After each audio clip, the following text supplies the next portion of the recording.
After wishing everyone good evening and Chodesh Tov, Parshas Mishpatim.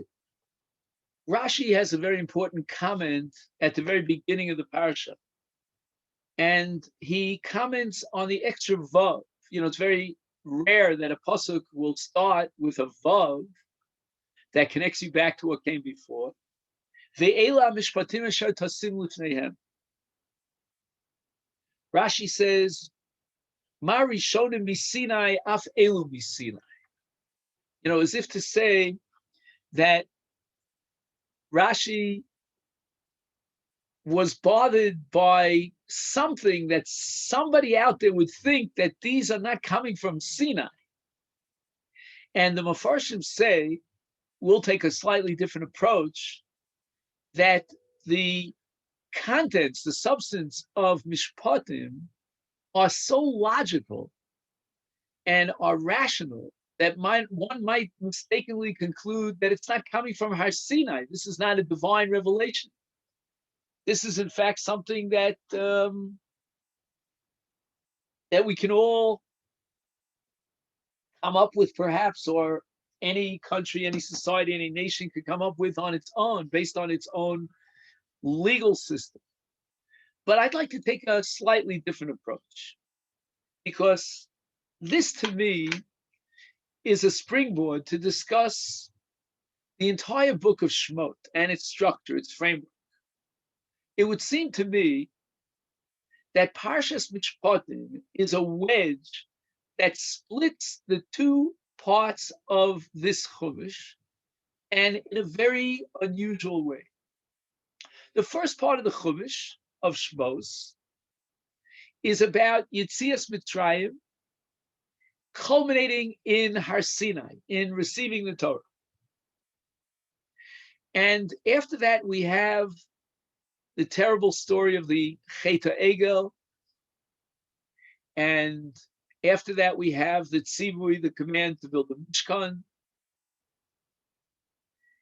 And in a sense, everything seems to flow in a natural way, because Har Sinai, Chet HaEgel, the Mishkan, we can make an entire comprehensive presentation about the logical progress, the progression of Sefer Shmos.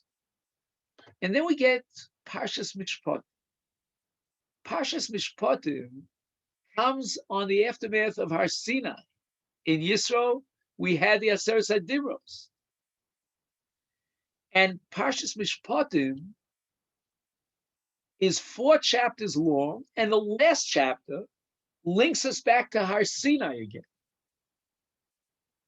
So if you look at the 24th chapter of Shmos, you'll see that Moshe Rabbeinu organizes a bris, a covenant, and he takes 3 different categories of karbanos, and he collects the dam, and he puts half the dam on the Mizbeach, and the other half of the dam he puts on each person. And the Gemara says that from whatever goes on in that last section, including Naaseh and Ishma, that is all to teach us gerus, to teach us the laws of conversion.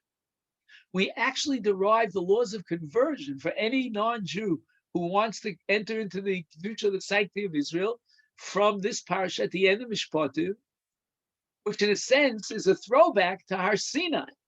So at Har Sinai, they prepared themselves with Bris Milah, and then they they went into the mikvah, and then finally, after the karbanos are brought, then they declared Naaseh and Ishma, and they entered into the covenant. If the first 3.5 chapters of Mishpatim wedge between the beginning of Har Sinai and the end of Har Sinai, it must mean that Parshas Mishpatim is actually part of Kabbalas HaTorah. And that's something that defies imagination, because what is in Parshas Mishpatim? It's the moral laws, it's the monetary laws. It's going to teach us about Nezikin, about damages, torts, and your ox gored my my bull and so forth and so on. You dug a bar, somebody killed somebody and he ran to the miklat. I mean, all these laws, they don't seem to fit into the perspective. I understand, for example, if you were to tell me what the Kohen Gadol has to get involved in on Yom Kippur, his avodah, that's Torah, that's ritual law. Or if you were to tell me about the Shabbos, I understand that that's ritual law and that's religious law. Talk about mitzvos that are spiritual in nature, that makes sense. That's real Torah and it's facts of Torah. We can hear it's Torah and we relate to it as Torah. But these laws that are encompassed and are reflected in Parshas Mishpatim, these are laws of social justice, laws, as we said before, about suits. When you damage me, we're going to have laws about squatters' rights, which is Chezkas Habatim. And so much of the detail of these social laws and the moral laws are all codified here in Parshas Mishpatim. And then at the end of the parsha, we go back to our Sinai. And we culminate the process of conversion, of sanctity, with Nasiv and Ishmael. It seems that we have to understand that moral law is part of Torah, and it's no less a part of Torah than any other section of Torah. And that has tremendous ramifications, because you might ask the following question. When I study Torah, if I'm learning about the laws of prayer, the laws of the holidays, I understand how that has an impact on my soul. But if I'm learning about someone who burnt a fire and he was careless and the fire damaged someone else's haystack, how does that have an impact on me? If Torah is meant to permeate into my very personality and touch my soul and uplift it, how do the laws of Migu, Pesha Osar, Nezikin, Shtaros, you write a document, or you send a proxy and you give them power of attorney. I mean, how do these laws have an impact on my soul?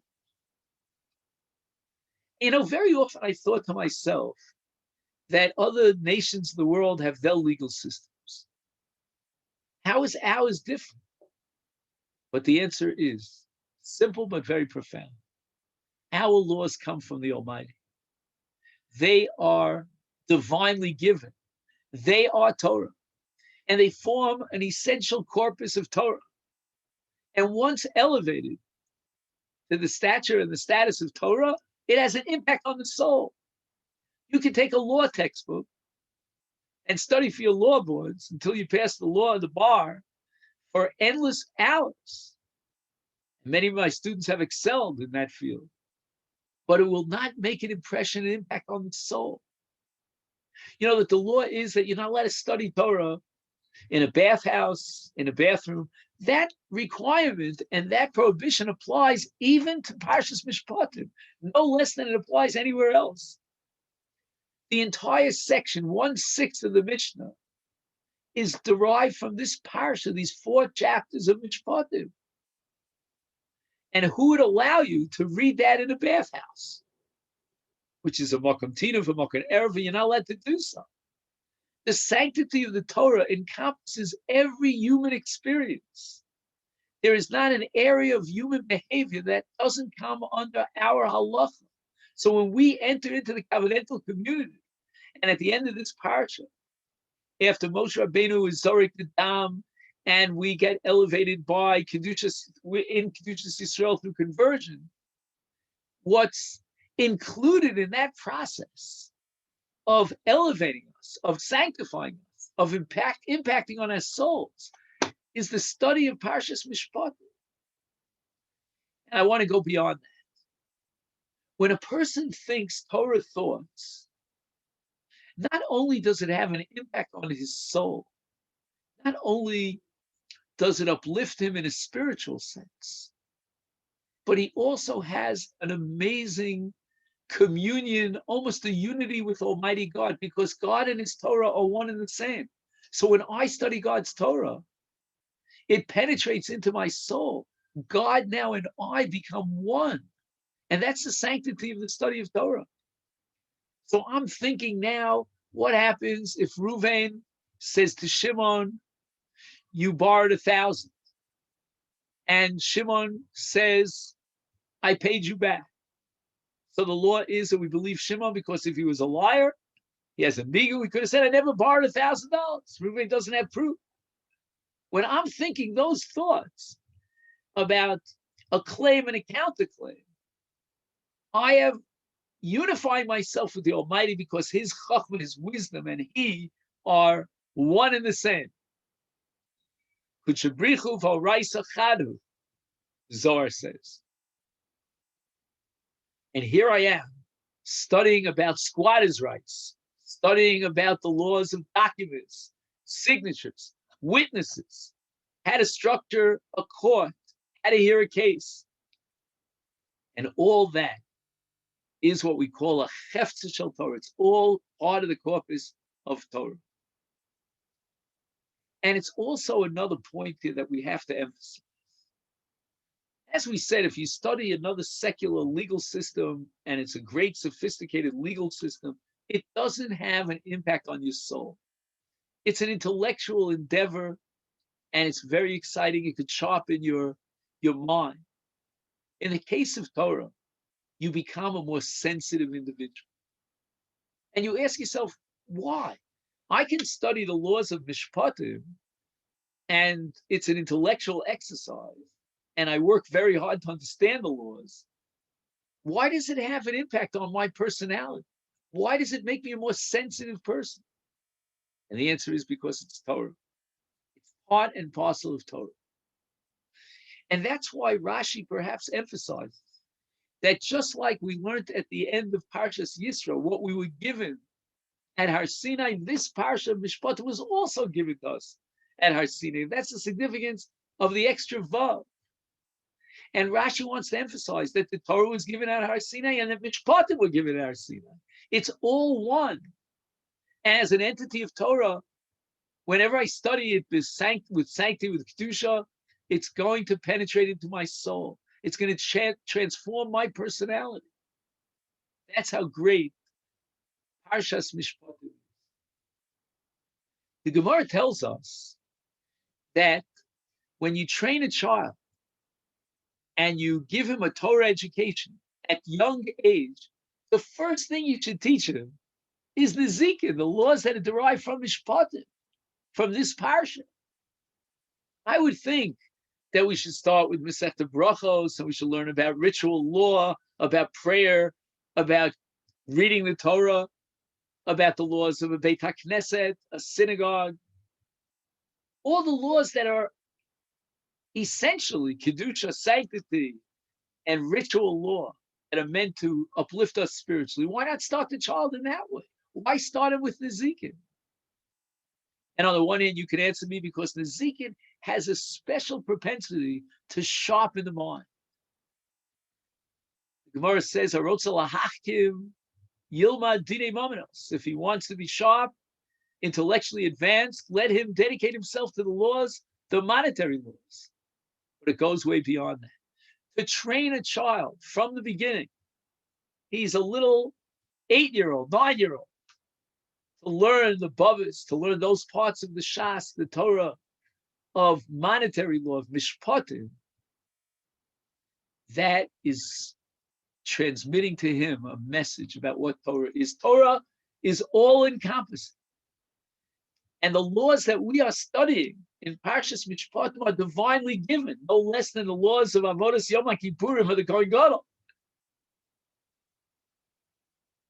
And I wanted to just add one more point, and that is that if you turn a little bit later in the Parsha, you'll see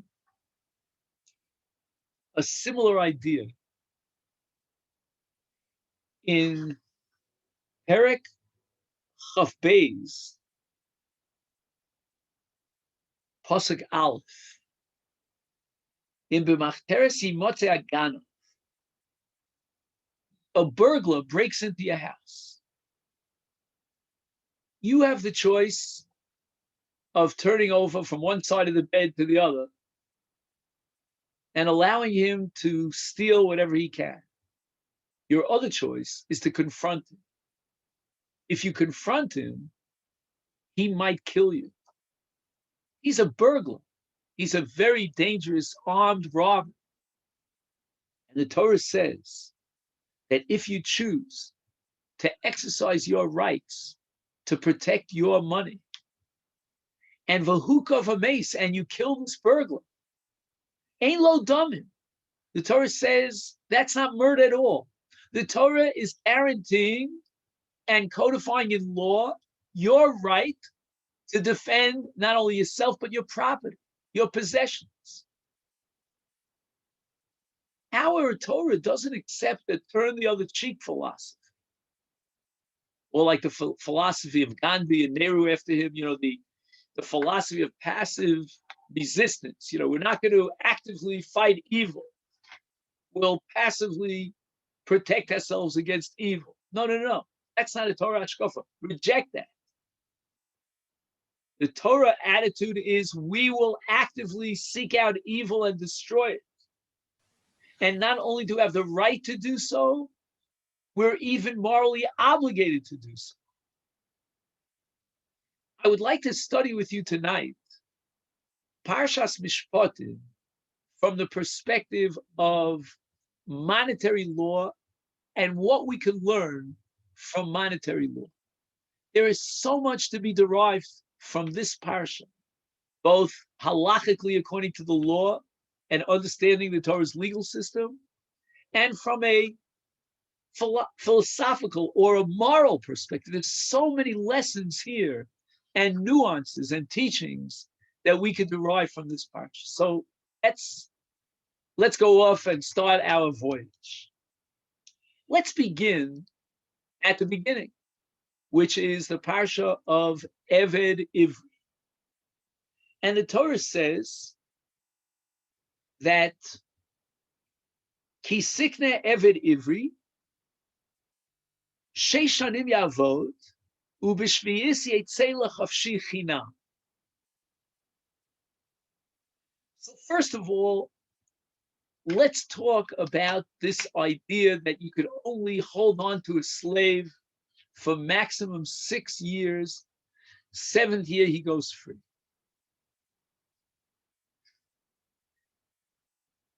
Who are we talking about? Who is this slave? He's an individual who was guilty of theft. He couldn't pay back. We have evidence of the theft. He couldn't return the money. So he works it out, and 6 years he works. Why does he go free on the 7th year? And this indicates the Torah's compassion, God's compassion on someone who reached that low level of stealing, of theft. And the Torah says, just like you work for 6 days, and then we give you the Shabbos, so too, the Eved will work maximum 6 days. Give him the Shabbos, set him free. You will see that he's a different person. That the Avdus here is not a matter of cruel punishment, but it is part of an educational system, which only the divine being, in his infinite wisdom, could understand, could comprehend, and mandate us. And how low of a level has this Eved reached who is sold as an Eved? The Torah says that in the Gapo, Pasuk Gimel, the Gapo Yavo, the Gapo Yetzeh, if he was not married, then he goes out not married. In Bali Shahu, if he's married, he goes free back to his wife.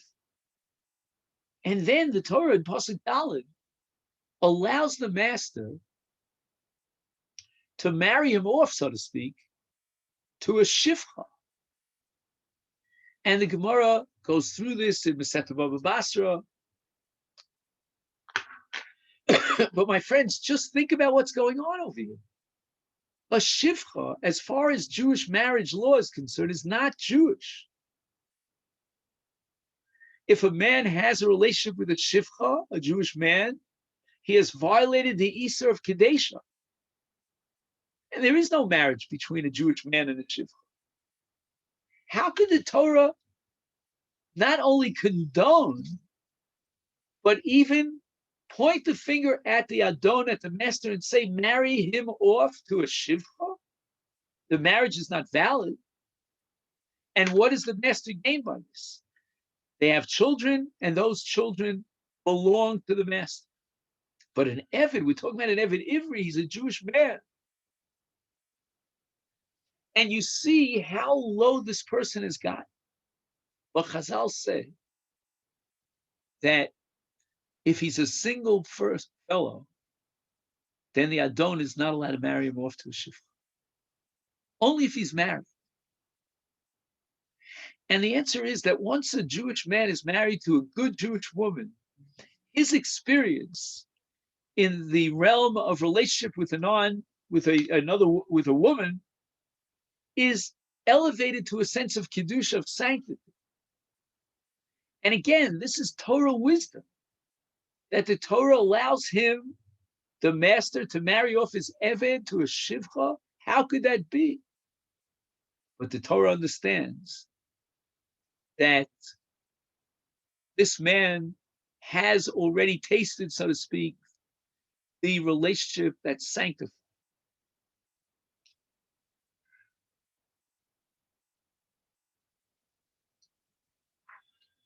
Next, take a look at Pasuk Yud. And the Torah here, we're just going to focus on a few words in the Pasuk. She'erak susavonasa lo yigra. In the English, he says, her sustenance, her clothing, her marital relationships, he shall not diminish. These are the three fundamental pillars of the responsibility of a husband in Jewish marriage. He has to support her. He has to see to it that she's well dressed. And last but not least is ona, which means marital relations. You know, in many other religions, lahavdil, the idea of marriage is somewhat of a concession. In Jewish life, marriage, including intimacy, is not a concession. It's built in to the Torah's understanding of what marriage is. We are natural beings, and we have a sexual desire and a sexual need, and the Torah says that that's part of marriage. Of course, we have to sanctify it and redeem it. But if a husband denies his wife, for example, the Gemara talks about a case where a husband is working far away. He only comes home once every so often, like different occupations. And his ability to perform the mitzvah of ona, of having marital relations with his wife, is severely limited. He has to get the approval of his wife. And if he wants to change his profession, and it will mean that he will be in a lesser position, a more difficult challenge to have relations with his wife, he has to go off for 6 months, she can veto it. That's her right within marriage. And it works in both ways. Gemara tells us that if a man does not live up to the mitzvah of ona, and his wife has psychological needs that have to be filled, she needs the friendship, the warmth, the intimacy, and the pleasure and the joy of sexual relations, and he's not living up to his responsibility, she can sue for a divorce, and he has to pay his ksuba. And if he refuses to divorce her, we'll force him to divorce her. And on the flip side, we have a sugya in Masechet Ksubas called Moredes, a woman who refuses to have intimate relations with her husband. And Chazal say at that point, we have to investigate. Why is she behaving in this way? Why is she so-called rebellious in the area of ona, of intimate relations? And if she says, I can't tolerate having this relation with him, I despise him, then we will force him to give her a divorce. If, on the other hand, he says, I'll do better, and they're willing to try it again, we'll give some extra life to the marriage, and we'll test and see and experiment. But we see that the need for sexual gratification is built into the halacha. It's not something that undermines marriage or the stature of a man as a spiritual being. On the contrary, it's part of the ideal perception of marriage. It's she'era ksusa va'onasa lo yigra. He cannot diminish that responsibility. This is the idea of sensitivity in marriage, of a covenantal marriage in which both parties are committed one to each other to supply and fulfill their needs, to gratify them according to their desires. And, it's very interesting because animals, lahavdil, have mating seasons, but a human being continuously has the drive to have an intimate relationship. It's not something that comes at certain periods of time and certain seasons of the year because it's so natural. This is the way God created us. And I always say that if we want to know what is the will of God and what does God consider ideal, we always look at nature. The divine being as the author of nature gives us an insight into what his will is. And if he gave us and implanted us this drive, then this is what is built into the will of God. This is part of the vision of an ideal marriage. When it comes to birth control, here we have to understand that marriage is also a responsibility and a commitment, and it's a commitment even for future generations. So if a man says, well, I want to enjoy the pleasure of marriage, but I'm not interested in bringing generations into the world, that's not acceptable. Again, there are certain situations under which birth control is necessary, but birth control just because I don't want to bring children into this world, that's not part of the covenantal vision and the commitment of Jewish marriage. And so this parsha of Mishpatim, which on the one hand gives us the moral laws that seem rational, is certainly divine. And we can learn so much from this parsha in the way God has designed the ideal covenantal relationship. Let's move on. The pasuk says, this is in Perikov Aleph pasuk Yud Tes, B'rapo yirapeh, and he shall certainly provide therapy for the ill. There are religions, lahavdil again, that believe that illness and disease is the will of God. We're not allowed to tamper. We cannot do anything to prevent or to heal a person.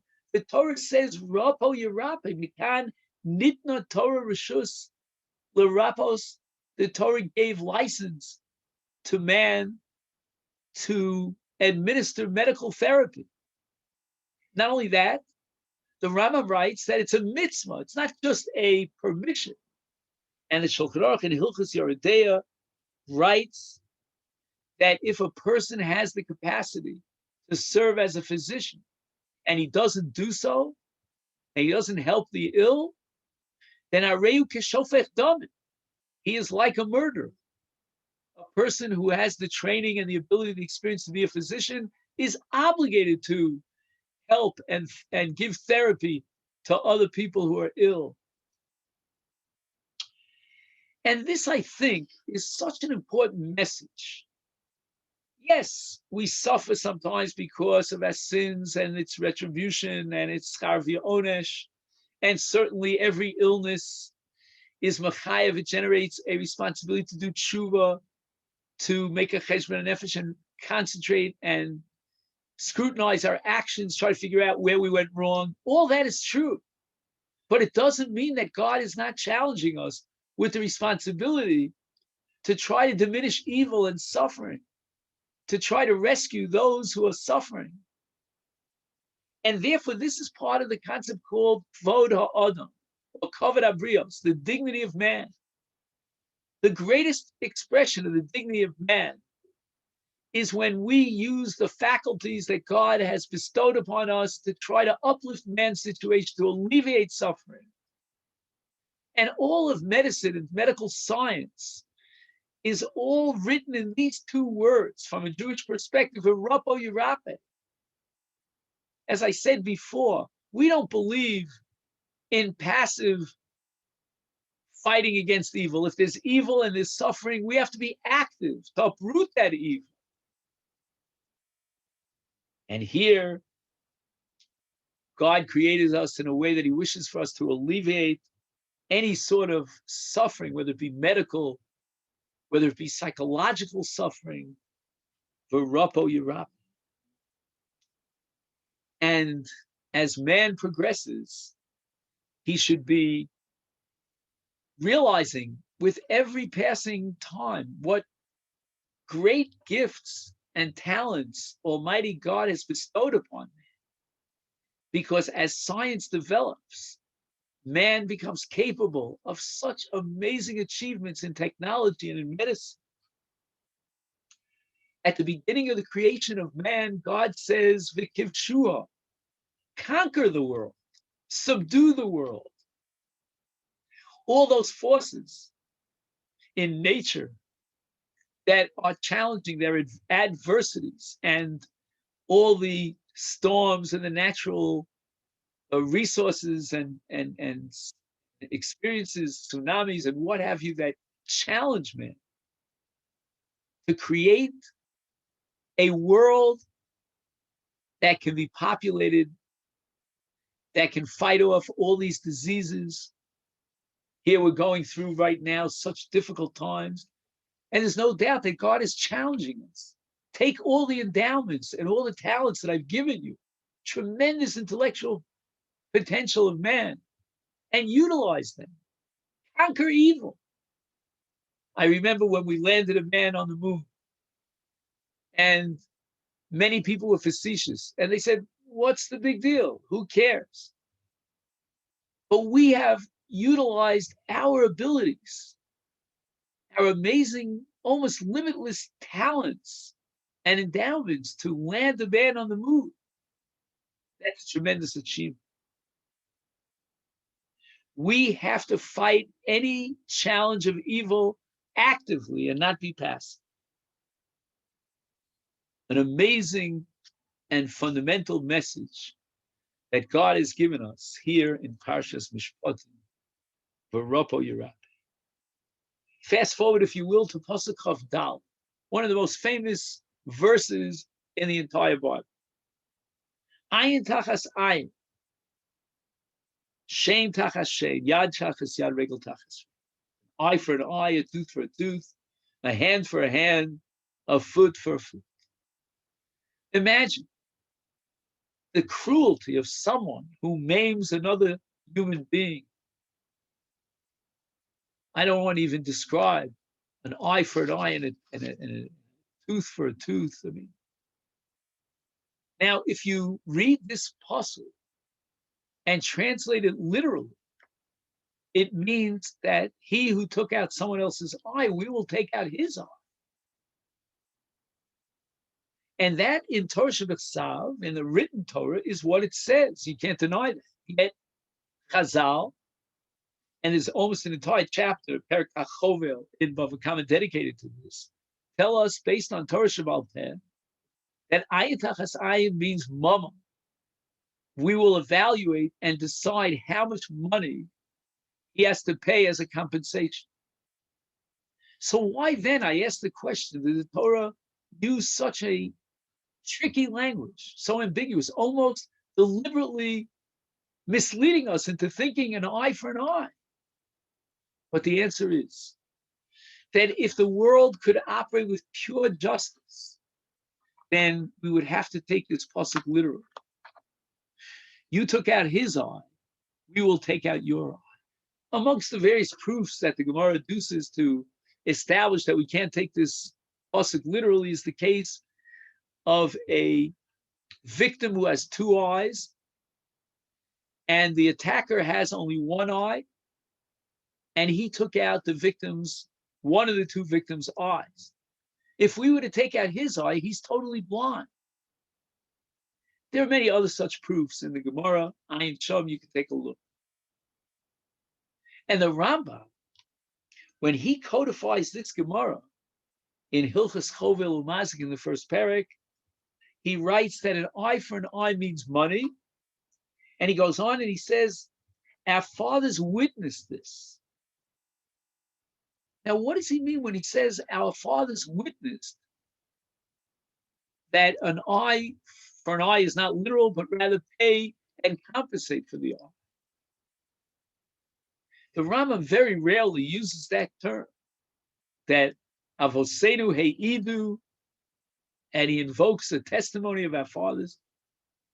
What the Rambam wants to tell us is that there are certain interpretations of the oral law of Torah Sheba'al Peh that are so much embedded in the very transmission of Torah from one generation to the other. The Rambam is witnessing that there was never a generation in Jewish life since Moshe Rabbeinu came down with the Torah at Har Sinai where they took this pasuk and translated it literally. There was never a question about how to interpret this pasuk, says the Rambam. Our fathers for generations and generations will witness and testify that an eye for an eye is not to be interpreted literally. And it means that there may be verses in the Torah that lend themselves to different interpretations, and within reason, within a certain boundary, you're allowed to come up with your own interpretations. That's something that we do on Fridays when we study the parsha. But this is not an example. This is not a case of a verse that can be interpreted this way or that way. There's only one possible interpretation of this pasuk. An eye means pay the money. And I have to tell you this. If someone were to come today and claim, I know the real true interpretation of this pasuk, an eye for an eye literally, he would be considered a medale ponim laTorah shelo kehilchasa. That's the phrase that Chazal use to someone who scoffs at the halachic system.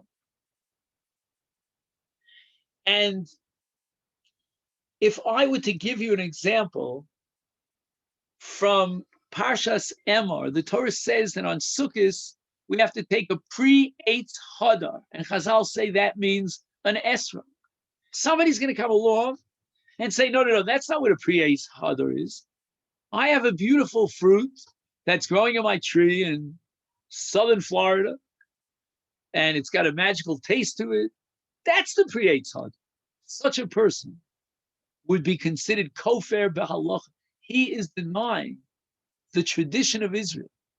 And the Rambam, by testifying and quoting the fathers that testify that ayin tachas ayin means mammon, he's telling you that if someone were to say today that I interpret this pasuk literally, such a person would be a kofar. He's undermining the entire system of transmission of Torah Sheba'al Peh.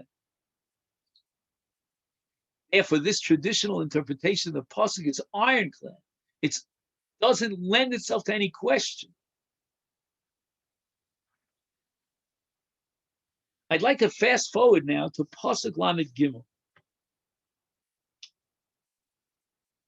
The Torah says, "Ki yiftach each bar." A person opens up a pit, a dangerous pit, in a public area, and then it says, "V'nafal shama shar o chamor," and the owner of the bar has to compensate the owner of the ox or the owner of the donkey if the animal fell in. And Chazal tell us that this pasuk is a little bit too verbose. Why shor and chamor? And the Gemara says that this excludes kalim, meaning utensils that break at the bottom of this bar if they fall in. The owner of the bar is free from payment.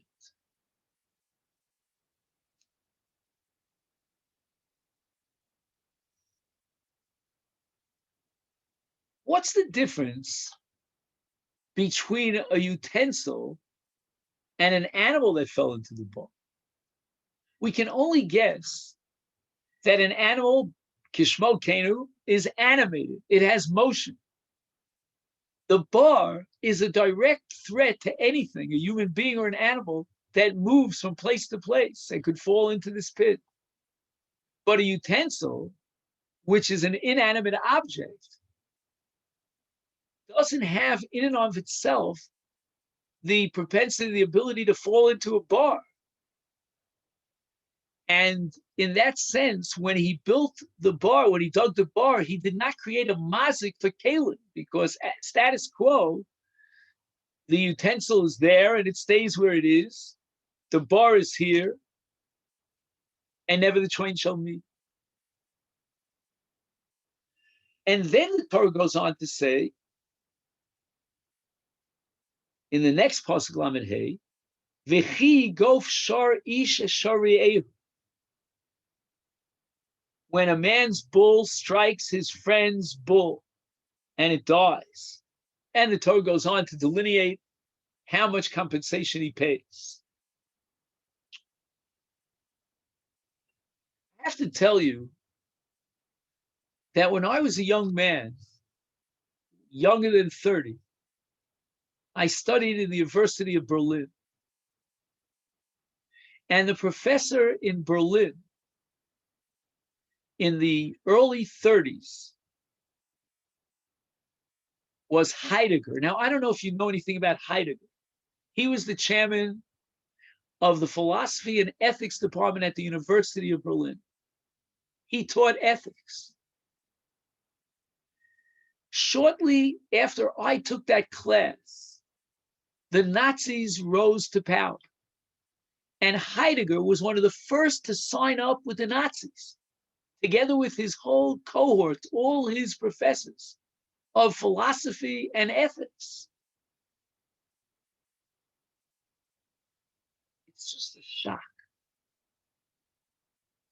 And again, it proved what I've been trying to convey to you, that the study of secular knowledge, as great as it may be, sophisticated analytic studies, even in moral ethics, does not have an impact on the person.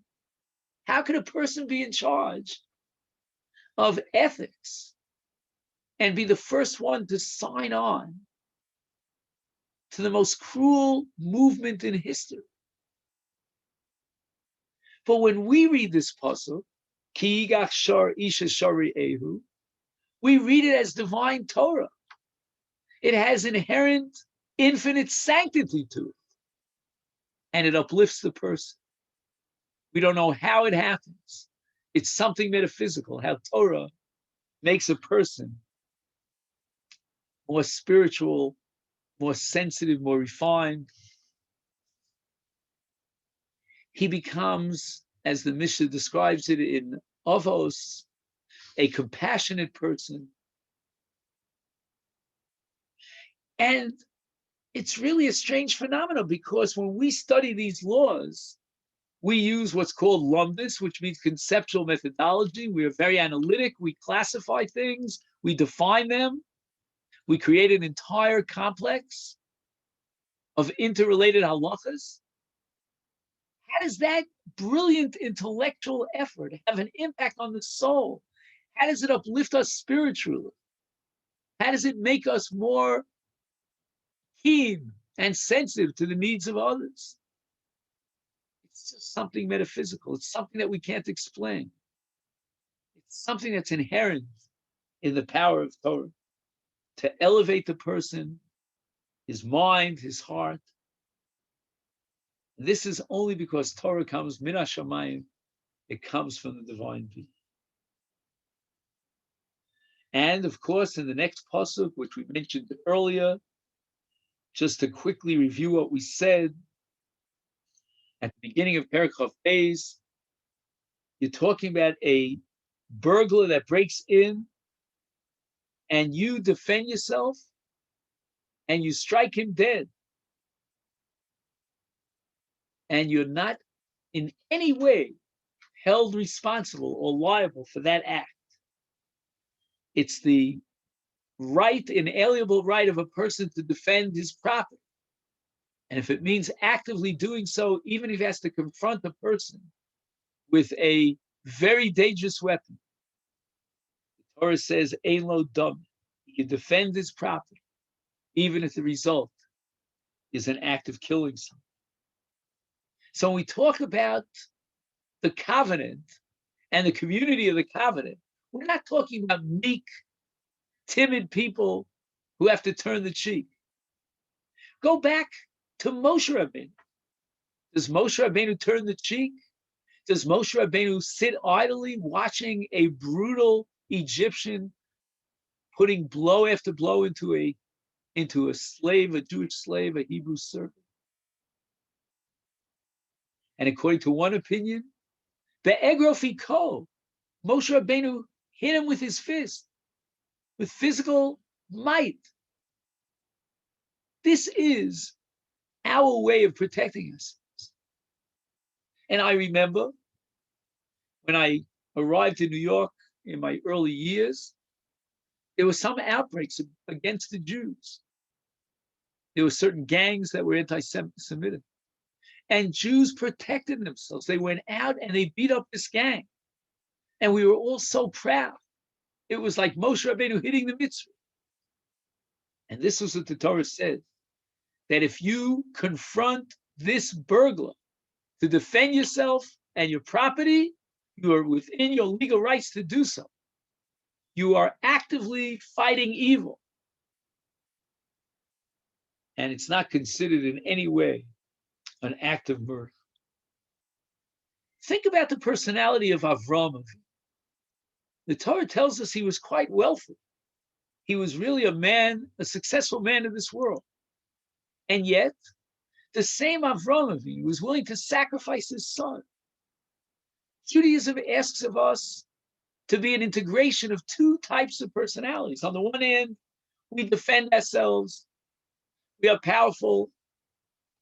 We go out and we fight battles, and Avram Avinu fights battles. But on the other hand, man has to be willing to give up and sacrifice in a selfless way, even his dignity, when God demands that of him. I was once asked a question about the Israeli flag. Does it have any sanctity to it? And we compare it to the Diglei Midbar, the Dolim, the flags that each Shevet respectively carried in the 40 years in the Midbar. I said, halachically, I don't know that the Israeli flag has any kedusha, but conceptually it certainly does.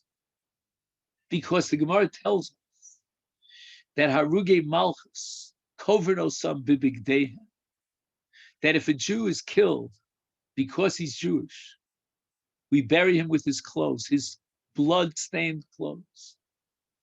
And what cloth is more blood-stained than the Israeli flag? How much have we lost as Jews in defending ourselves?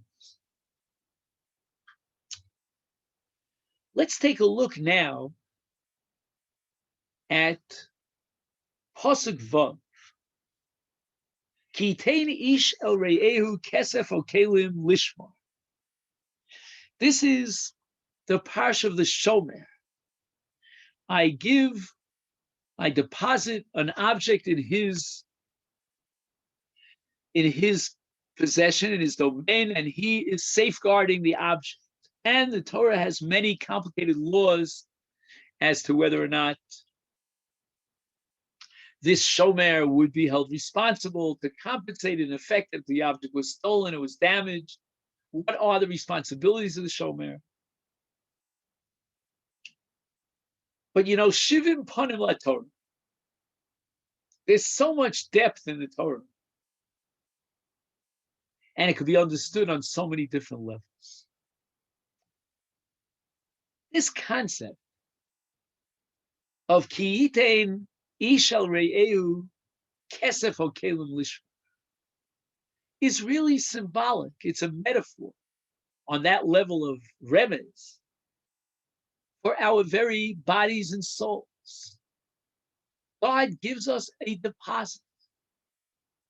He gives us the greatest deposits, the nefesh, the spark of life, the body, the soul, hanashamalach, we say in Slichos, God guf palach. Everything belongs to you, God.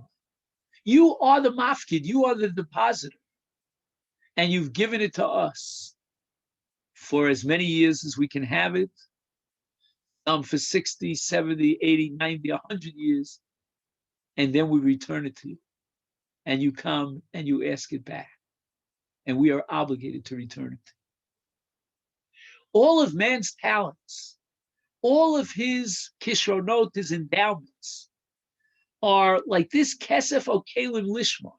They are given to us as a deposit. We are in charge of safely protecting it, of using all those gifts that God has given us, all those temporary gifts that he will give and take away, on the highest level, to dedicate them to God, to dedicate them to the people, to bring good into the world. This is our shmirah. This is our responsibility as shomer. And we have a concept of reward and punishment. We know that if we fail or we neglect in our shmirah, in our protection of God's soul and his body, then we will pay the price for it. And the pasuk says, David HaMelech says that, let me get the pasuk for a second. Mi ha'ish asher chafetz chaim, etc. Asher lo nasal nafshi lasha. And the Chafetz Chaim used to say that what does it mean? How fortunate is this great man who has not wasted away nafshi, my soul with a capital M. It should have said Asher lo nasal lashav nafsho. But the answer is that our nefesh is a gift from God. It really belongs to him. Haneshama lach. And therefore God says, are you going to waste my soul? If a person is wealthy and he has money to give out as loans, he wants to give it to someone who can invest it in an intelligent way, in a proper way, not to waste it away. It's interesting that on Yom Kippur at the Ne'ilah service, the high point of our prayers, we come to God and we try to say to God, you know what? You gave us a soul, you gave us a body, we're using it the best that we can, we're protecting it. Leman lo nechtal mi oshek yodenu. We say in the Ne'ilah service, and we say twice, we will not waste away your soul. It would be a matter of embezzlement. Whatever you gave us is Kodesh. It would be Me'ilah b'Kodesh if we didn't use the body and the soul the way you wanted us to fulfill your will. We come to you on Yom Kippur with the plea that we are dedicated and committed as part of the covenantal community to do everything that we can to take your gifts that you've deposited, the great endowments that you've given us, and use it in the right way and dedicate it to Hashem. And therefore, the worst aver of all is oshek, when we have misappropriated those gifts that God gave us. And every morning we wake up and we recite Birchas HaShachar, and we thank Hashem for the power of vision and for the ability to walk and the intelligence that we have. We thank God and we recognize with great, deep gratitude that God has invested everything in us. Modeh ani lefanecha. Rabba emunasecha. You have great faith in man. You have invested in man great gifts. And we pledge to be committed to use them properly. And the Gemara tells us in Masechta Brachos about a great couple by the name of Rabbi Meir and Bruria.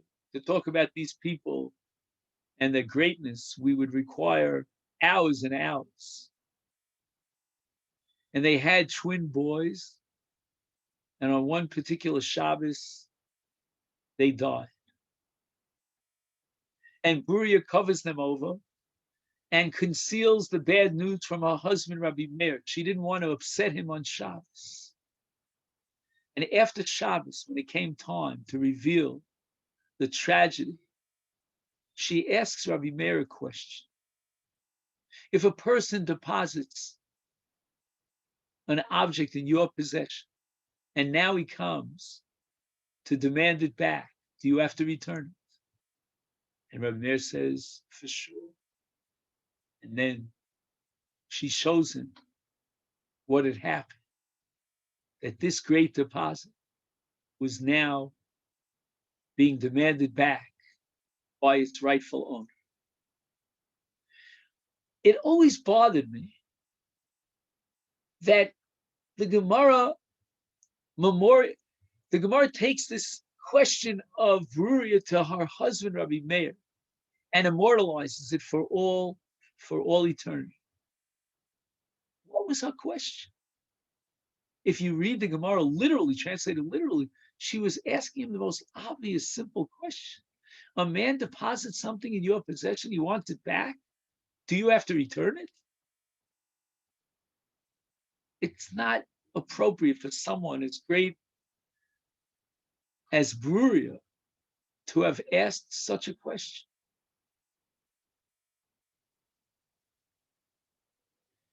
But with a little extra thinking, with a little creative literary license, we can begin to understand Bruria's question. She was asking the following. Imagine the following scenario. Somebody knocks at your door, and it's late at night, very dark out. You open, and all you see is some dark, shadowy figure that's completely shrouded in black, who immediately gives you a bag and runs away, saying nothing. You open up the bag, and to your amazement, you find the most brilliant, the most beautiful diamonds, 2 beautiful diamonds. And you think, what is this all about? Was this a man who was running and therefore he quickly needed someone to protect and watch his diamonds, and he has full intention of coming back to demand their return? Or is this someone who sent, I don't know, from heaven to give us these beautiful diamonds as a gift, gratis? And she waits. She waits a week. No one comes by. She can't identify him because she couldn't see it. She waits a month. She waits a year.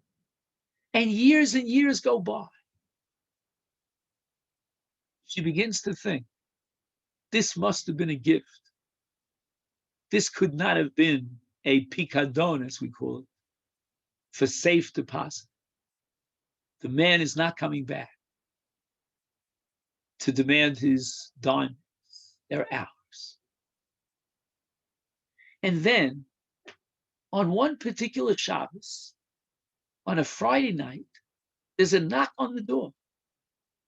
And all of a sudden, Bruria opens the door, and again, a figure shrouded in black appears at the door. And he wants his diamonds back. And before Bruria even has a chance to ask her husband, he grabs the bag against her will. And he's off,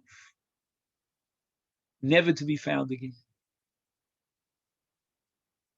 Bruria asks Rabbi Meir, do we understand that all the great gifts that we have, power, the money, the prestige, the success, the glory, the children that we're granted, do we appreciate that these are really God's gifts that he gives us on a temporary basis?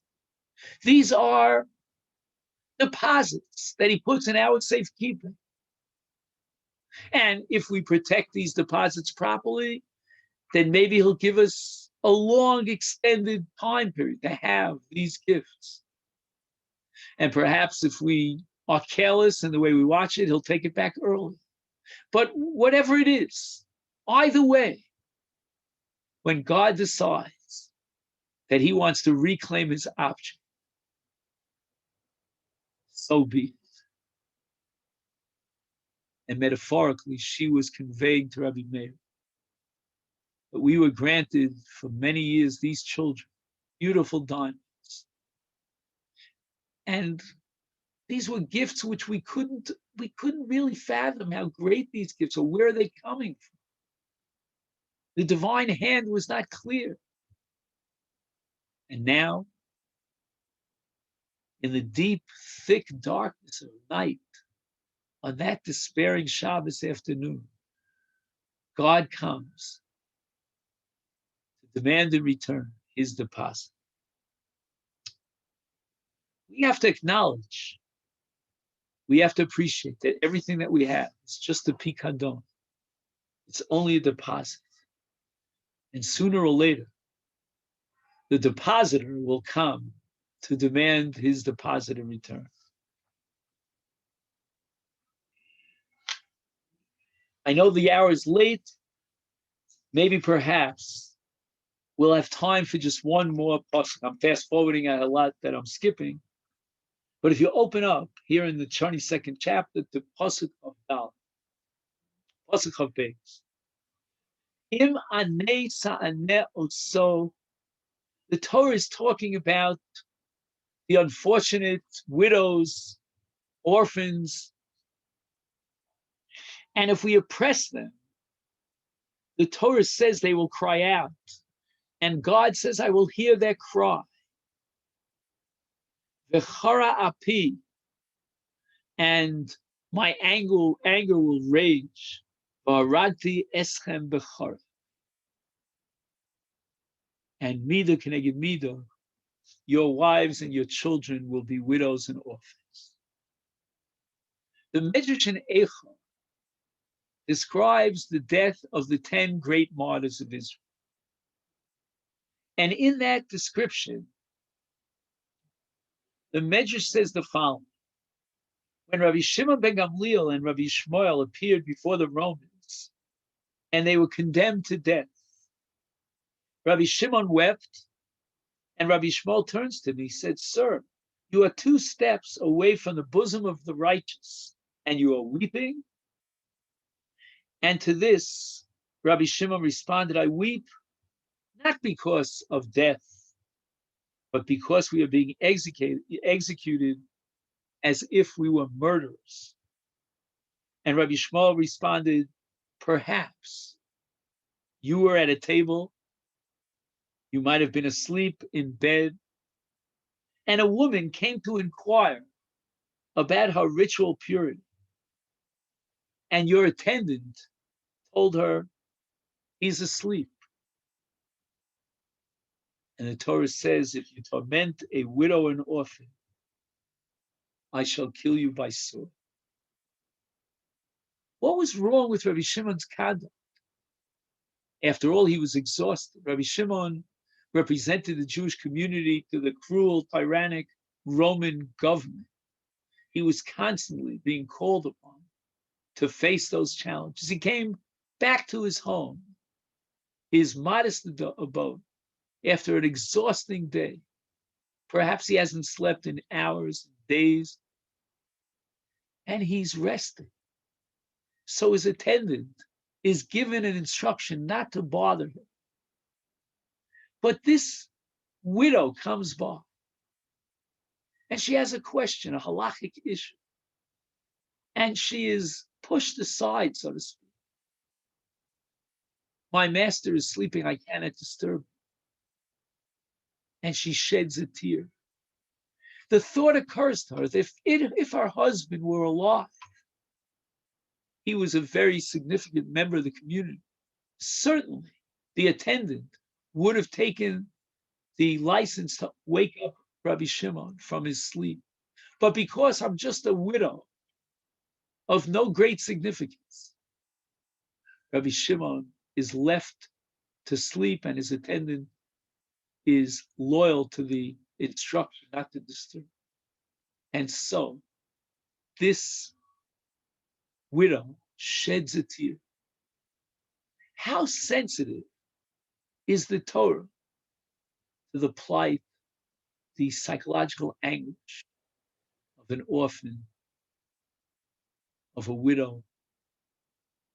And because of that one tear, Rabbi Shmuel tells Rabbi Shimon, we are being killed by the sword, as the pasuk says, "V'haragti esem b'chor."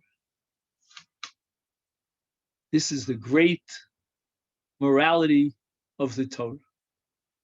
I've tried to give you a little bit of a flavor here and there, a taste of the depths of Torah Min HaShamayim in this parsha of Mishpatim, a parsha that codifies morality, ethics, monetary law, damage law, and in truth, it's Torah. It is the end and the culmination of Kabbalah HaTorah, which began in Parshas Yisro and will conclude at the end of Mishpatim with the ritual of Gerus. It is an integral part of the Torah. He wrote some it be his will, that we dedicate ourselves to the study of all of the Torah, and to appreciate that any part of the Torah, even something like Reuven claiming you owe and Shimon denying and so forth and so on, that itself, no less than any other part of the Torah, is Min HaShamayim.